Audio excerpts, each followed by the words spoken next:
বছরের শুরুতে ma'am. Good morning all my student. আমি তোমাদের নতুন দিদিমণি।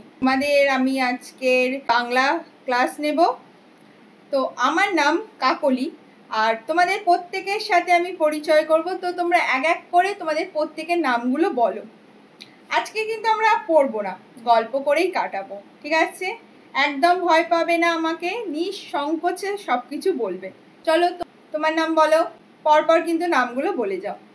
তোমরা কত ভালো, এই তো কি সুন্দর আমার কথা শুনছো। আমি তোমাদের বকবো না, মারবো না, কিচ্ছু করবো না। এইভাবে সারা বছর কিন্তু আমরা একসাথে একদম গল্পের ছলে, মজার ছলে পড়বো, ঠিক আছে? আর বছরের শেষে ম্যাম। Good morning. কি হচ্ছে সব? মাছের বাজার বসেছে? তোমরা এত চিৎকার কেন করছো? বাইরে থেকে শোনা যাচ্ছে, সেই স্টাফ রুম থেকে বসে আমি শুনতে পাচ্ছি। এটা ক্লাস না চিংড়ি মাছের বাজার? সব কটা বই খুলে বসো। আমি কোনো কাজ দিলে তো তোমরা করো না। বারে হচ্ছে কি একটা না একটা বাহানা। মাত্র এই কটা জন কাজ করে, বাদবাকি সব গল্প করতে থাকে। আজকে যে যে কাজ না করে আসবে, সবাই সব কটা গিয়ে পিছনে বেঞ্চিতে দাঁড়িয়ে যাও।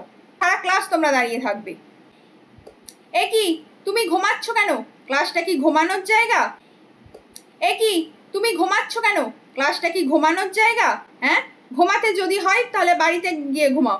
এখনো আমাদের সিলেবাস শেষ হয়নি। চটপট সিলেবাসগুলো শেষ করতে হবে। ঝটপট খাতা বইগুলো খোলো দেখি। যেগুলো পড়াচ্ছি সেগুলো কিন্তু পরীক্ষায় আসবে। আমি এক এক করে গুনে নেব। আর লিখতে পারলে তখন ওই মার্কস কেন দেননি দিদিমণি সেটা বললে আর হবে না। সব খাতাগুলো জমা করো আমার কাছে, ঠিক আছে? কি ক্লাস, মাথা আমার ধরিয়ে দিল। সারাক্ষণ চিৎকার চেঁচামেচি। চলো, ক্লাস ডিসমিস।